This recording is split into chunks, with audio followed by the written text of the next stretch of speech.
What is author marketing mastery through optimization, you ask? I'm going to tell you. It's the best way for us authors to make a living selling our books. Are you tired of hearing gurus tell you your book is only good enough to be a lead magnet for services? Are you tired of feeling like you have to be a slave to social media and then frustrated when that time doesn't actually help you sell books? I was too, until I found Ammo. Ammo is the only program that reliably produces results, and it works for anyone. Is it hard work? You bet. Do you have to overcome some of your own prejudices to make Ammo work for you? Absolutely. But rather than being another program that rah-rah shish-goom-bahs tries to get you emotionally excited only to offer unclear methods, Ammo shows you how to design profitable ads step by step through a unique, never-before-tested formula. The founder, Steve Piper, is a data-loving, formula-driven author who escaped the kingdom of Amazon to build a platform for himself where he sold directly to his readers and built a loyal following. With Ammo, you know who's reading your books, how to contact them, and what they want to read next. If you've always been frustrated with Amazon's wall of mystery, of not knowing who's reading your books, of losing 50 to 70% of the hard-earned money you make through book sales, Ammo solves all of those problems by putting you in the driver's seat and showing you how to fulfill your books directly to your readerships. Click the link in the show notes to learn more. It has been a week since I left for Cincinnati to do the Cincinnati Comic Expo, also called Comic-Con. That's right. And I can't tell you all of the different ways that the experience changed my life. So not even sure if my premier guest, my first guest of all time, Mr. Sean Blagg, listens to the podcast anymore. But if he does, I want to give him a public shout out for allowing me to lay my head on a little bed in Kentucky, basically 12 minutes from the Comic Expo. I spent a grand total of 14 minutes with him. 13 of those minutes happened the first night that I got to Cincinnati on Friday. He welcomed me into a house he just bought and made sure I was comfortable, smoked a joint, offered me some. I didn't take up. That's okay. I occasionally do partake. Just on this occasion, I didn't. This is TRBM, a podcast for authors who are serious about earning a full-time living selling books to readers. I'm the host, Jody J. Sperling, and each episode I'll share with you practical tips on marketing and selling your books. And I won't hold anything back. Sometimes I fail. Every time I do, you'll know it. Sometimes I succeed. And when I do, I'll give you my step-by-step replay so you can succeed too. Thanks for listening.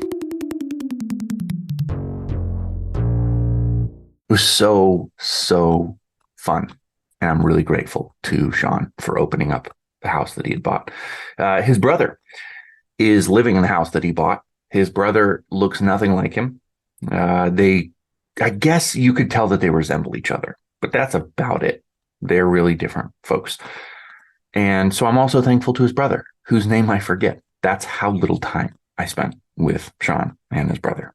So thank you, truly.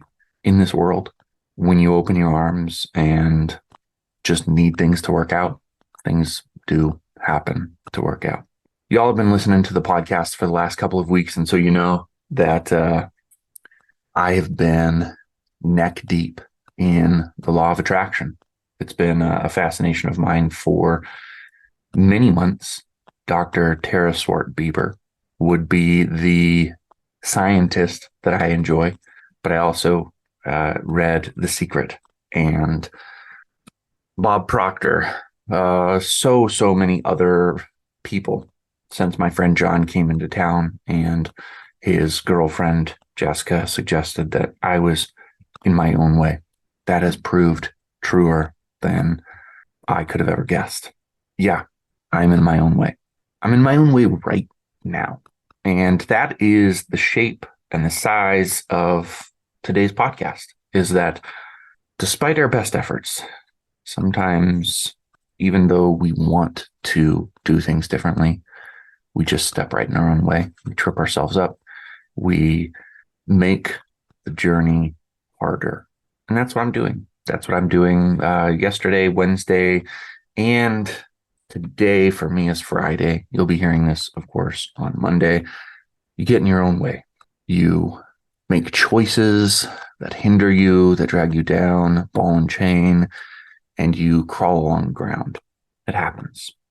I wish that I came into this conversation with the antidote to this problem. Because if you're going to spend time listening to a podcast, you should better get something out of it. I hope what you get today is that occasionally we stumble. Occasionally we stumble, and I am willing to be public about the fact that I am stumbling right now. I'm not doing the things I need to do. I was for weeks and weeks, almost a month. And then yesterday, I let the day beat me. I let the day beat me yesterday, and it walked me into today, and I'm letting today beat me. And I'm recording this podcast in a state of beatenness. But I actually might talk myself out of it right now. I might talk myself out of beatenness right now. It's a feeling. It's not a reality. At 1:15 this morning, I sold some books to a person that I obviously cannot tell you their name. Joyce, first name. That's all you get. So nothing exterior has changed. But my heart has changed. My heart feels defeated. I want to ask you the question, would you rather be whole or successful? Of course, we want to be both. That's what we're striving toward. But would you rather be whole or successful? If you could only have one or the other. You might be listening right now and you're saying, if I'm whole, I am successful, and you'd be right. But I'm asking in terms of Johnny Depp.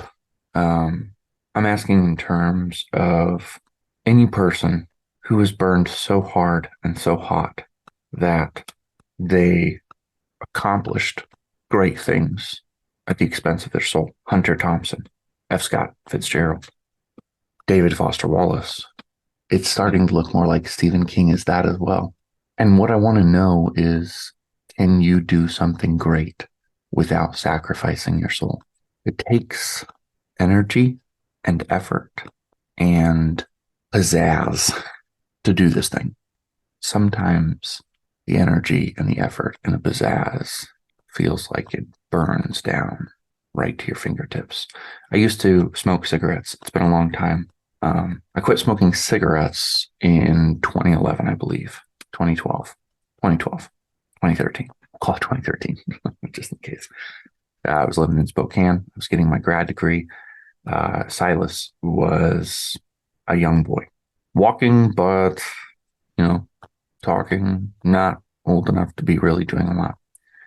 And I recognized that I wanted for him to make his own choice. At that time in my life, I didn't particularly care if he smoked when he grew up, but I wanted him to make his own choice. I didn't want him to react to me. So our next door neighbor, the apartment complex we lived in. And now time for a little ad break. Have you ever heard of the Luke in Time Mysteries? If you're listening to this podcast, chances are you have. The host is also the author. The Luke in Time Mysteries are for anybody who likes a little R-rated action with a bit of magic, as well as characters who do incredibly unlikely things, such as drink 2 gallons of bourbon in a single sitting. It's local, it's place-driven, it's voicey, it's hard-boiled. And where does all of Lyle's food come from? Find out these details and more when you buy the Luke in Time Mysteries. Click the link in the show notes, and we have every format available.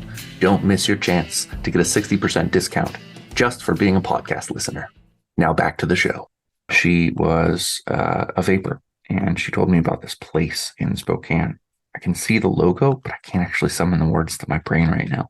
If I do, I'll just shout it out. She told me to go there. She told me to go there and to get set up with a mod. That's what they're called. It's an e-cigarette where you can put the liquid, whatever. And I did. I went. I got it. Still had some cigarettes. At that time, my plan was kind of to, be like a both smoker and an e-smoker.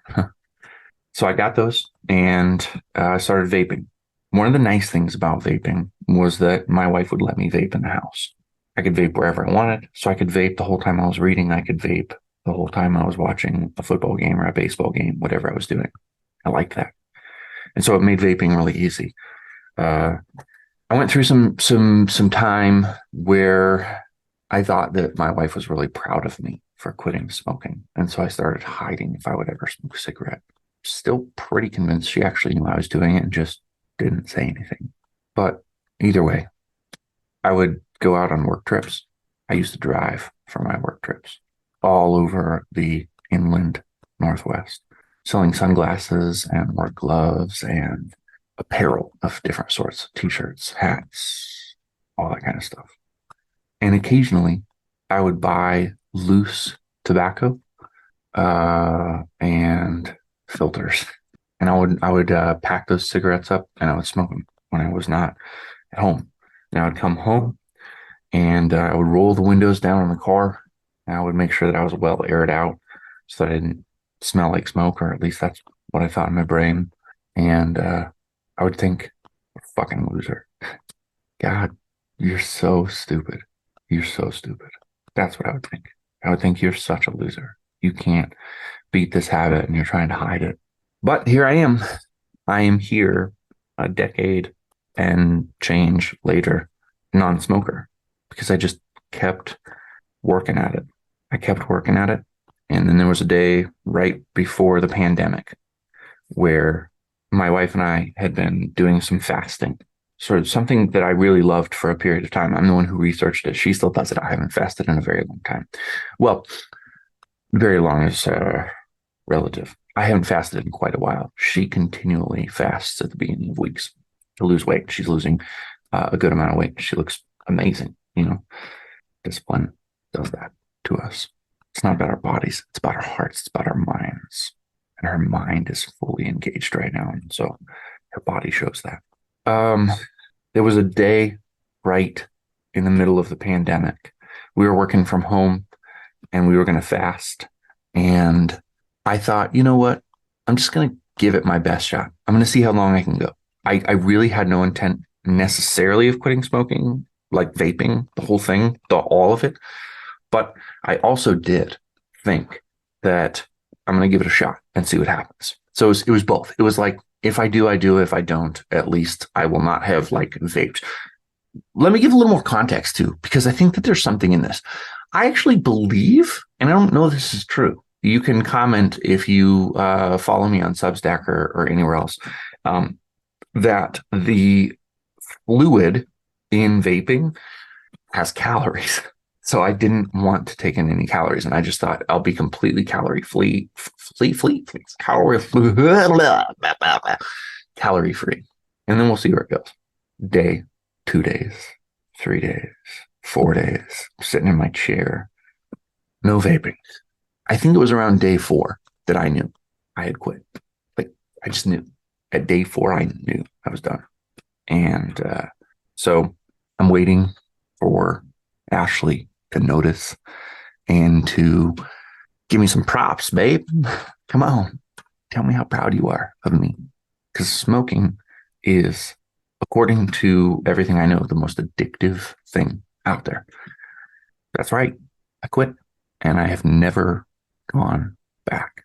I had a cigarette with my mom, who's a lifelong smoker, when my sister was in the hospital.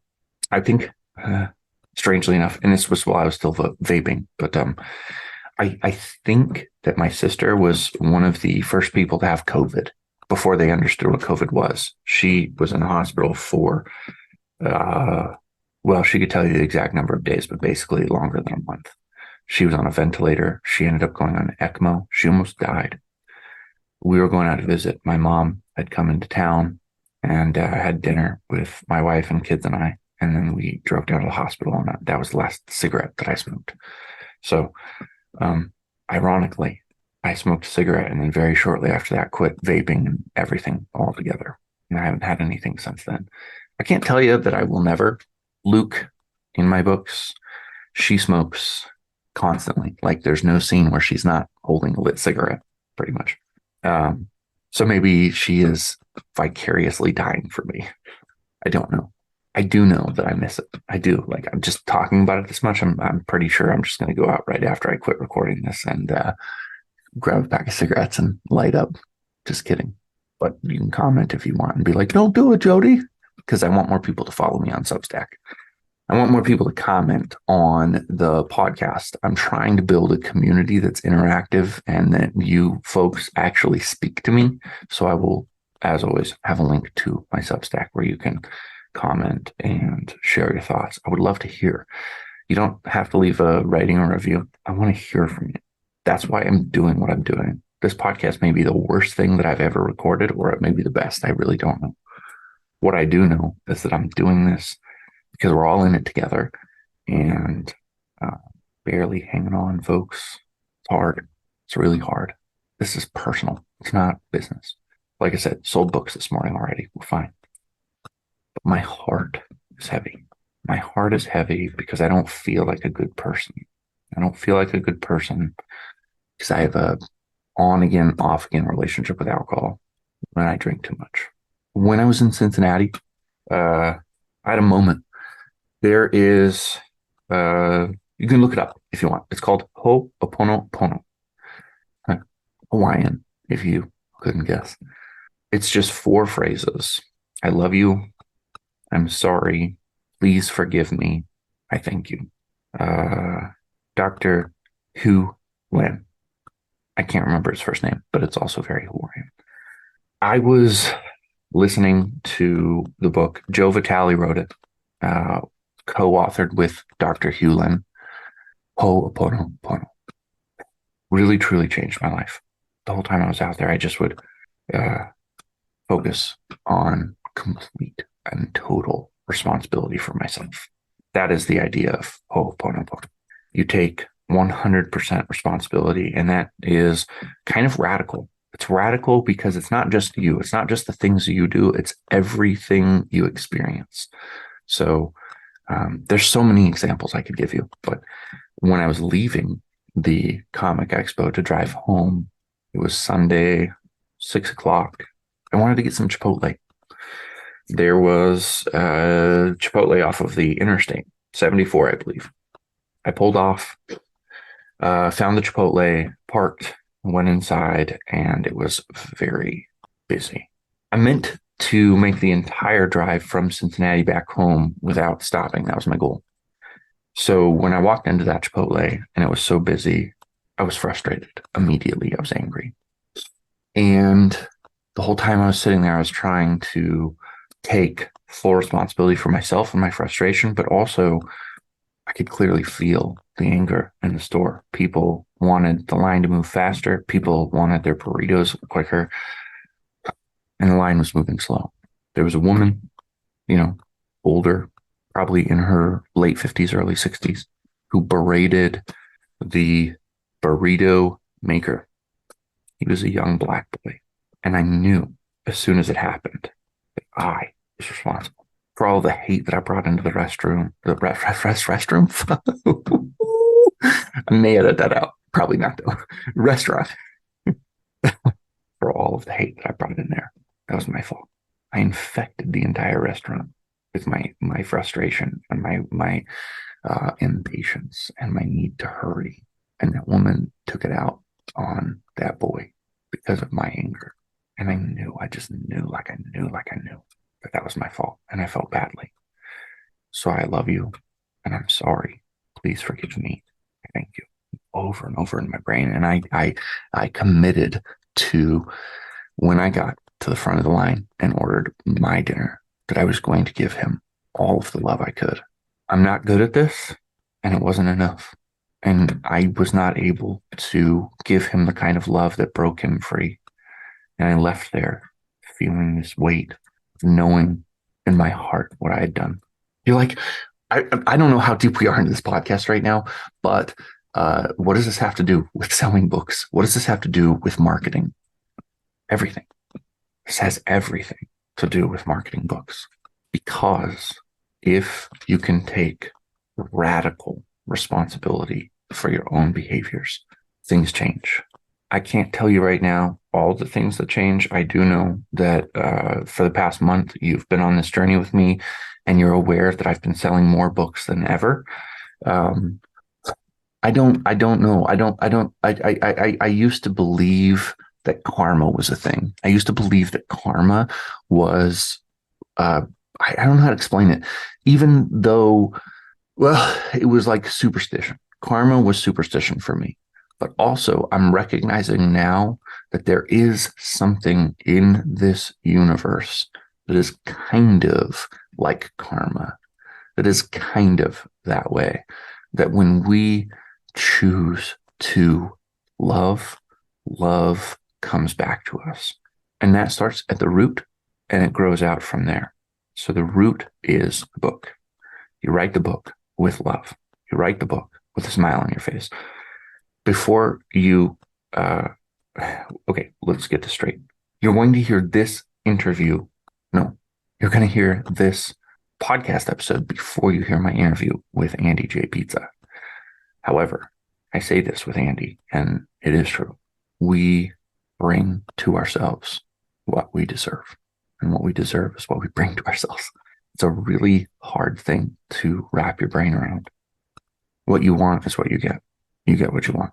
It's hard to understand that sometimes you want destruction. Sometimes you want pain. Sometimes you want hurt. These last couple of days, I've drank too much.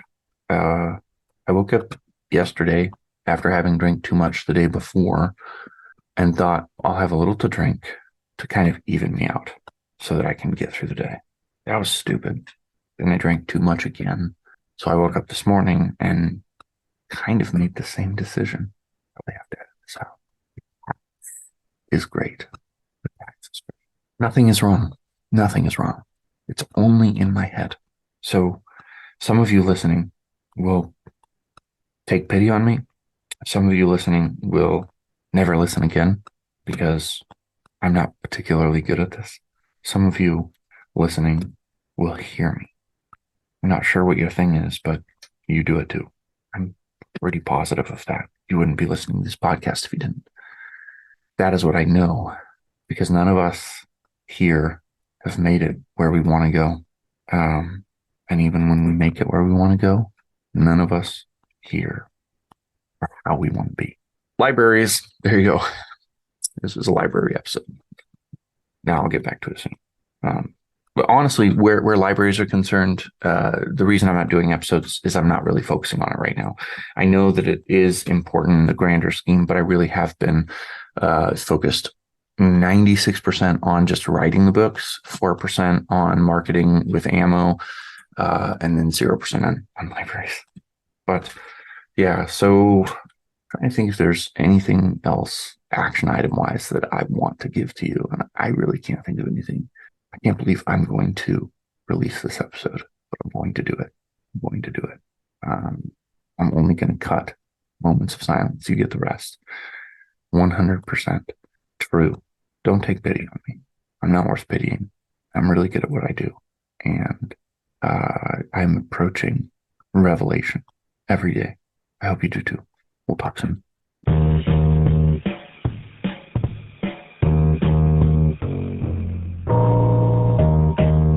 Thank you for listening to TRBM. The theme music was provided by the ever-talented Christopher Talon. And hey, if you liked what you heard, share this show with other readers, because what's the point of telling stories if nobody's listening?